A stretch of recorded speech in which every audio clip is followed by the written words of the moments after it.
Pro Group Management, workers' comp that works for you.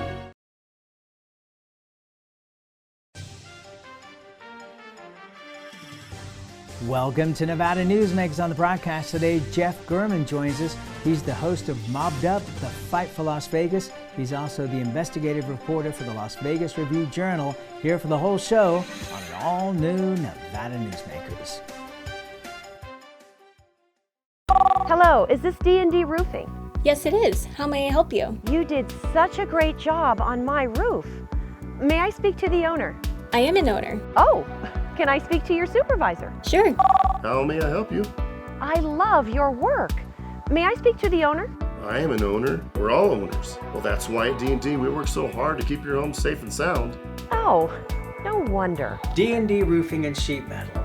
Local, employee-owned, here for you. Retail's impact on Nevada's economy? Enormous.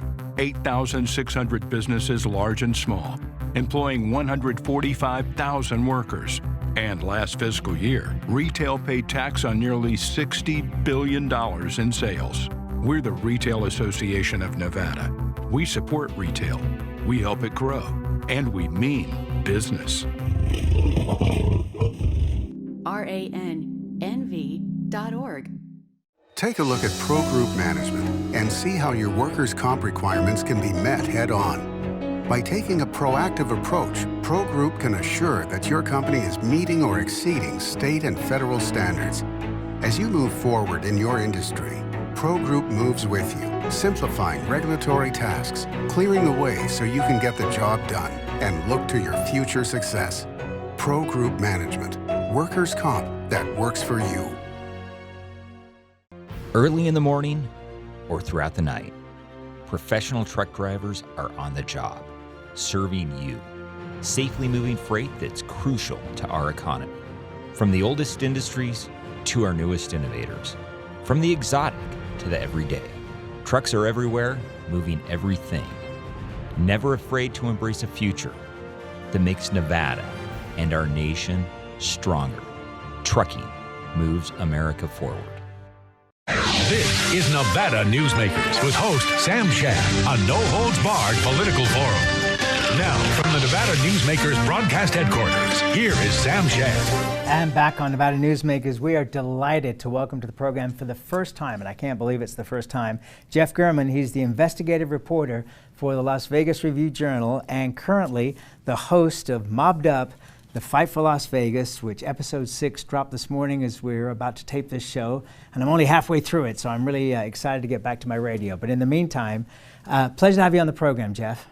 Thanks, Sam. It's nice to be here. Well, how about you too, by the way? Well, you're an investigative reporter, so don't dig too deeply, okay? Because I don't want those truths coming out. All right, so you're hosting the second season of Mobbed Up, The Fight for Las Vegas. One of my clients, Pro Group Management, has been a sponsor of this from the beginning, and we love the show. It's over 800,000 downloads so far, so this has been a huge hit. And actually, Sam, I think we're about to hit 1 million. Are you up to 1 million? Really? Okay, well, for the 2 seasons, probably in a day or two or so. They tell me. Yeah, well, that was my forecast.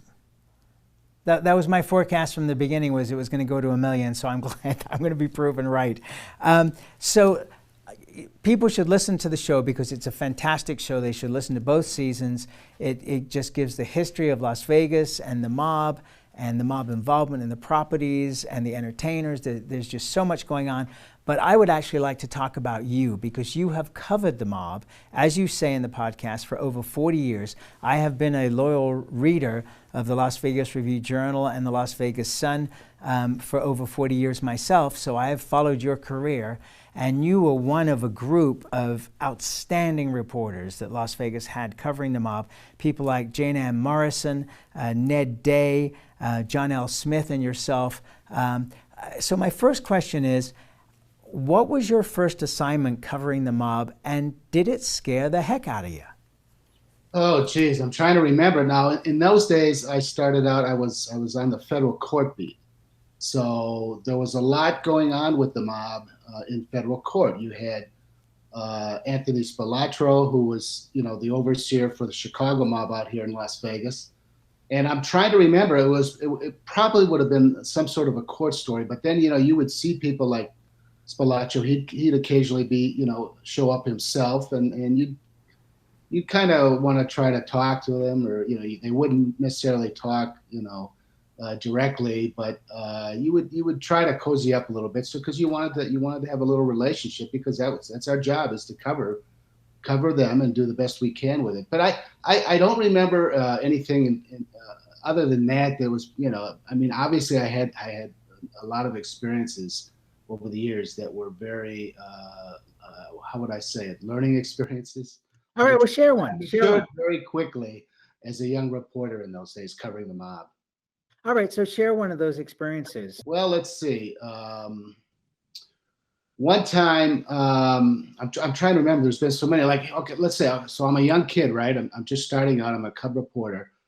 My roommate at the time, another young reporter, we decided, it's a Saturday night. We decided to go out. Hey, let's go to the. It was a bar that Tony Spilatro hung out. And it was near the Upper Crust restaurant that they also had an interest in. So we're at the bar, and lo and behold, Tony Spilatro's there, and he's there with Robert Conrad, a big Hollywood actor at the time. He was the star of the Wild Wild West series. And so we're just sitting there. It's just those two and us in the bar. It's a small little quaint bar, and there's a bartender and a waitress. So the waitress comes over. And so we say, hey, let's send a drink over to Tony Spilatro. We didn't know any better. And so the waitress goes over, talks to Spilatro, comes back and says, you don't send Mr. Spilatro drinks. He buys you drinks first. And so we learn right off the bat that this guy has, it was like he owned the town, basically, Spilatro. So that's an experience. I mean, it was nothing great, but it was eye-opening a little bit, running into this big mob figure. Okay, were you scared? No, I don't think. I think we were too young to be scared. I mean, I think, and really, in those days, the mob, they didn't want that kind of publicity going after a reporter. I mean, I had some experiences where they did, but for the most part, no, I don't. I mean, it was just something we just did. It just came naturally. You needed to maintain a relationship, or try to maintain a relationship with these people, since you're writing about them all the time. Were you surprised as you learned more and more about the mob involvement in Las Vegas, of just how it had spread across the whole country, that involvement? So even though they were based in Las Vegas, it was an open town. So Chicago was involved, New York was involved, Kansas City was involved, LA was involved.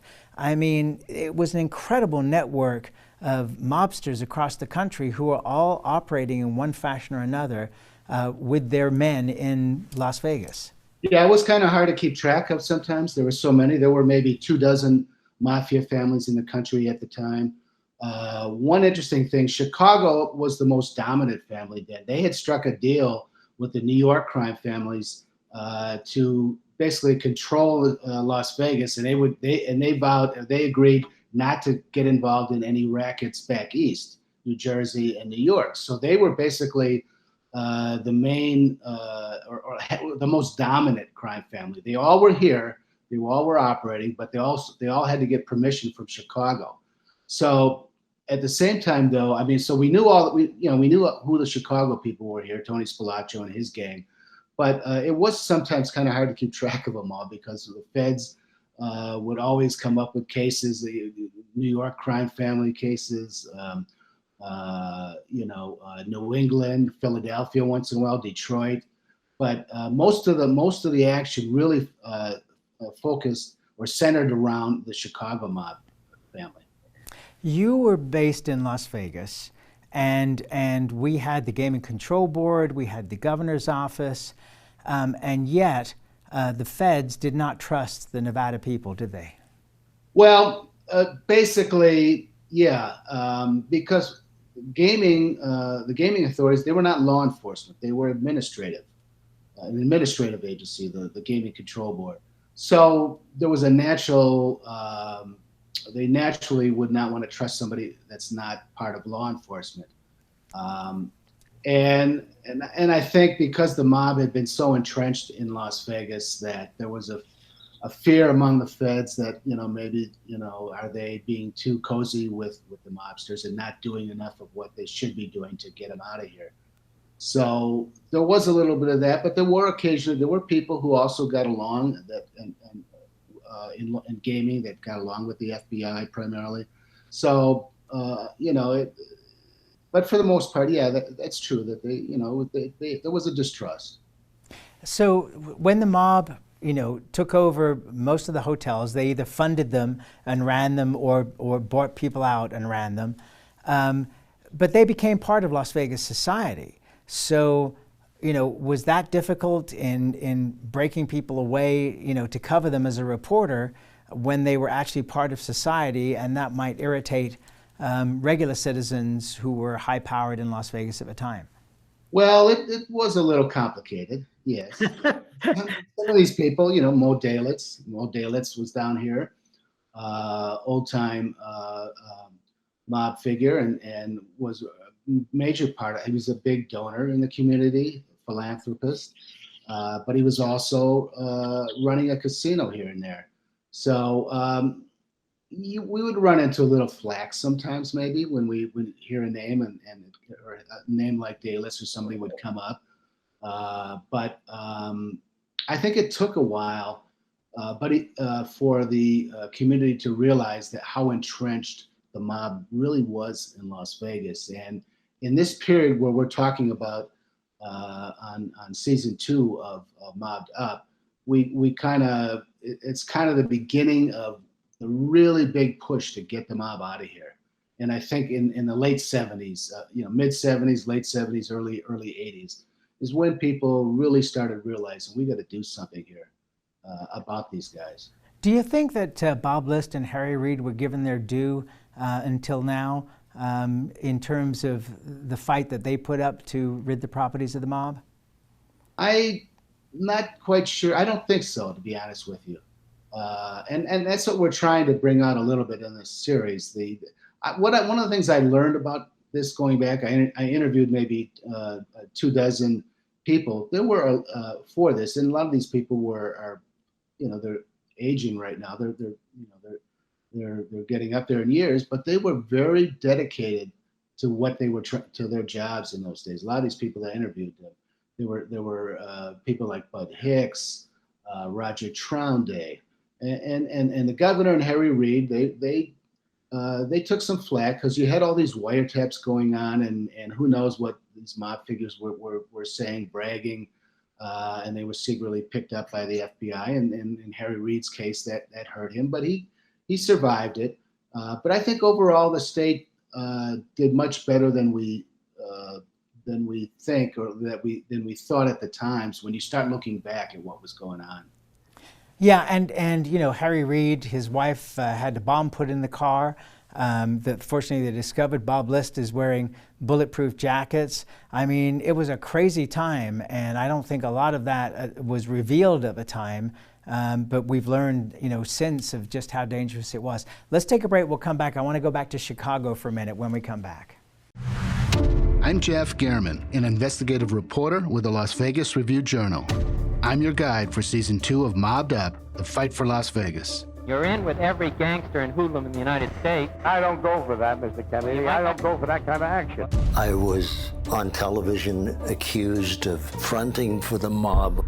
Subscribe to Mobbed Up, The Fight for Las Vegas, Season 2, today on Apple Podcasts, Spotify, or wherever you get your podcasts. Safety. We all think about it. You think about it when he buckles in, when you check your mirrors and put away your phone. RTC thinks about safety too. In fact, we create it. Center turn lanes mean fewer blind spots. Bike lanes keep cyclists and you safe. Roundabouts reduce injury collisions, and all these crosswalks are designed to keep families like yours safe. Safety is your priority, and it's ours too. Every day, in everything we do. Ahern Rentals began as Signal Gas Station on Las Vegas Boulevard. Founder John Ahern grew the business by offering rentals. His son Don built on John's legacy, growing Ahern Rentals into the largest independently owned American rental company, with 89 locations in 30 states. Don also brought his experience and vision to equipment manufacturing with Extreme Manufacturing and Snorkel. Today, Ahern Rentals continues to bring its family values to a new generation.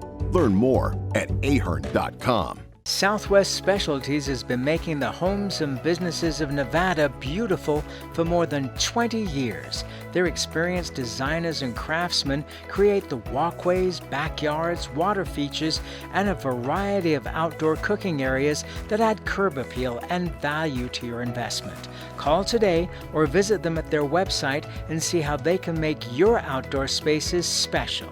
Southwest Specialties, creative, distinctive, beautiful. This is Nevada Newsmakers. And back on Nevada Newsmakers, we continue our conversation with Jeff German. He's the investigative reporter for Las Vegas Review-Journal. He's the host of Mobbed Up, the Fight for Las Vegas. We're up to episode 6 here, and I'm thoroughly enjoying season 2 once again. And Jeff has covered the mob for over 40 years in Las Vegas, so not only an expert on it, but you've lived it, which is amazing. So let's go back to Chicago. Sam Giancana, obviously a major player in the Chicago mob, and a major player in things that happened here in Nevada, at the Club Calneva up at the lake, and also with what was going on in Las Vegas. But a question that after The Irishman came out, I happened to interview Harry Reid and Bob List right after that movie came out, and I'd seen it. And I talked to both of them about the alleged involvement of the Chicago mob with the Kennedy election, the election of President Kennedy, and the allegations that the mob secured the election because Joe Kennedy, the president's father, had been a bootlegger, and so he had been involved in the mob in various ways. That their role was to help get John Kennedy elected president, and they weren't expecting, that Bobby Kennedy, as the Attorney General, would come after the mob the way he did. And there are reports in several books that say that the mob was behind the assassination of John Kennedy. Harry Reid said he'd read the Warren Commission report. There was nothing in there that backed that up. Bob List would not back that up. What are your thoughts on that? Well, I mean, that was a little bit before my time, but I think there was a little bit of credence to that. I mean, they also used, I think that Jimmy Hoffa was somehow involved as well, the head of the Teamsters Union, and he's a big subject of our podcast. I mean, and of course you had all these conspiracy theories after Kennedy was assassinated, tying it into the mob. So I would not discount that, to be honest with you. But I'm not an expert in that. It was a little before my time. But just from my knowledge of how the mob works, I would not be surprised. Let's change to another story that you brought up here in the break. So at one point you were sucker punched. By whom and why? Well, let's see. This was back in, 81 or so. And I had written a piece about a guy by the name of Cy Friedman, who was a Justice Court warrant officer in Las Vegas. And he was collecting campaign money for the sheriff at the time. And also he was collecting he was collecting juice money for the mob. So he's doing all of this. He's on the public payroll. He's collecting campaign contributions for the sheriff. He's working for the mob. I do a piece on this, and within a couple of weeks, people started letting the air out of my tires of my car. My back windshield gets smashed. I get threatening phone calls, saying you better watch who you're writing about. And it culminates in there was, like I say, within a couple of weeks, there was a major retirement party on the Las Vegas Strip at the Sands in the ballroom, and it was for the longtime clerk of the court in Las Vegas. And so I'm sitting at the back bar having a drink, And Cy Friedman walks up, and I'd had a couple drinks. I was feeling good. And I said, Cy, when are you going to call off the dogs? Because I'm kind of mad. All these things are happening to me. And he looks at me, recognizes me. And this guy is he was an ex-professional boxer on top of it. And he recognizes me, and he has a drink in his right hand. He throws the drink in my face and then hits me with a left hook. And he had a ring on his hand, and it caught me under my lip, and I ended up having to get 4 stitches. So he whacks me, and I tried to fight back, but it turns out head of security for the Sands was right there, right behind me. I had no idea, and he broke it all up. And so I ended up I go get stitches, and it was it was kind of a crazy thing. But I saw it as a badge of honor, to be honest with you, something like that. So at least I knew finally that what was going on with it. That he was the one that was doing it, or he was behind it. And at least you knew that people were paying attention to your stories. Yeah. All right, let's take another break. We'll be right back with Jeff German after this timeout. Enjoy exceptional value and a comfortable atmosphere at the all-new Nevada Steak at Tamarack Casino. Great food, fine wines, and delectable desserts.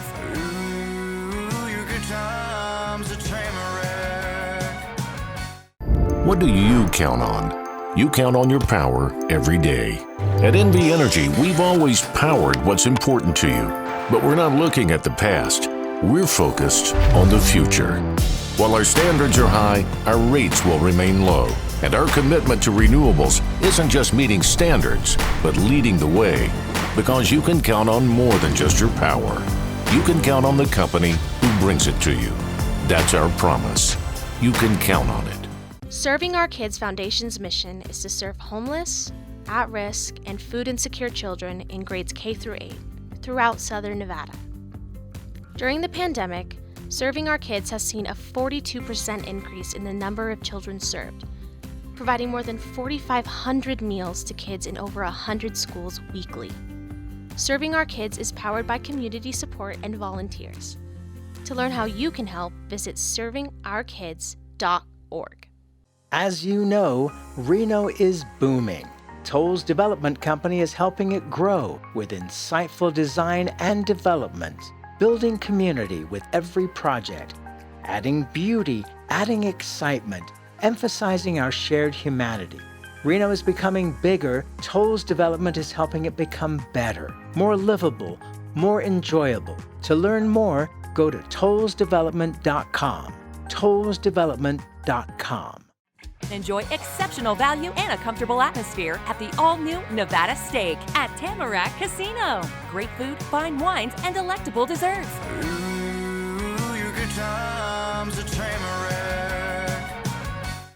This is Nevada Newsmakers. Back on Nevada Newsmakers, we continue our conversation with the host of Mobbed Up, The Fight for Las Vegas. It's a great podcast. You can find it anywhere where podcasts are available. Jeff German is the host. He's also the investigative reporter for the Las Vegas Review-Journal. I remember interviewing Phil Satry a couple of years ago, who's now the chairman of Wynn Resorts. And I talked to him about why, when he was head of Caesars, that he didn't go into Macau. And that was one of the few big gaming companies that did not get into Macau. And he said he was very concerned because of all the criminal activity in Macau, that Caesars could end up losing their licenses because of being in Macau. That didn't affect, obviously, MGM or Wynn and Las Vegas Sands, who went in there and obviously made a ton of money. And, you know, it's been interesting to watch, you know, the mob being thrown out of the casino industry in Las Vegas, but do they still exist in Las Vegas operating other rackets? Are they involved in loan sharking? Are they involved in prostitution? What is the involvement, if any, of the mob in Las Vegas today? To be honest, I think it's pretty limited right now. I mean, a lot of that went away after Anthony Spilotro was murdered back in outside of Chicago back in '86. Chicago basically kind of withdrew, and you had other other crime families here, and people were still doing a little loan sharking, And there's probably some of that going on, illegal bookmaking. But for the most part, Sam, it's a lot different now. I mean, you have other forms of organized crime. You still have old-time mobsters who've retired here and they hang out here, and but it's really not like the old days. To be honest with you, I think there's so many other criminal organizations now. You have Asian crime families. You have what they call the old Eastern Bloc country crime families back there, who have a foothold here on different kinds of rackets, fraud, and things like that. But the old traditional La Cosa Nostra is somewhat is pretty limited. Well, that's where we have to leave it for today. I am so pleased to have had you on the program to talk about all this. What an exciting time in Las Vegas, and what an incredible story, and so many millions of people around the world love these mafia tales. I mean, we're glad that they're not as powerful as they used to be, but we do love the stories. And Mobbed Up, The Fight for Las Vegas, the podcast, is just terrific. You have done a wonderful job, and I think it just adds to the credibility of the program that you have covered the mob in Las Vegas for over 40 years. And I've enjoyed reading your work over that period of time. And please come back and let's talk more. Absolutely. Thanks, Sam. It went fast. Thank you. And we'll be right back. Brian Culpa Photography was born in the rolling hills of Massachusetts, and now he can help you experience the stunning beauty of Nevada in a whole new way through the power of flight. Flying has always been a passion for Brian, and at Brian Culpa Photography, he can make your imagination soar. Brian has the creative mind and tools to tell your unique story. Experience the bird's eye view at brianculpaphotography.com. Hi, my name's Marilyn Miner, and I'm sure you'd agree that Nevada's a very special place to live. I was born here, and my husband and I have raised our family here. I feel it's a privilege to live and work in the Truckee Meadows. I especially enjoy helping my clients reach their real estate goals. Sometimes the smallest details provide the greatest satisfaction. I'd be complimented to talk to you about your next move. Call Marilyn Miner at Dixon Realty, 742-1280, or log on to marilynminer.com. Safety. We all think about it. You think about it when he buckles in, when you check your mirrors and put away your phone. RTC thinks about safety too. In fact, we create it. Center turn lanes mean fewer blind spots. Bike lanes keep cyclists and you safe. Roundabouts reduce injury collisions, and all these crosswalks are designed to keep families like yours safe. Safety is your priority, and it's ours too. Every day, in everything we do. Pro Group Management is the place where companies can find workers' comp solutions that are designed to meet their specific business requirements. As regulations evolve, Pro Group takes a proactive approach to clear the path to make sure your business stays ahead of the curve. Knowing your workers' comp program is optimized, you can focus on other important matters related to your growing business. Pro Group Management, workers' comp that works for you. Don't forget, another way of watching Nevada Newsmakers is to subscribe to our YouTube channel, Nevada Newsmakers, on YouTube. We'll see you on the next broadcast.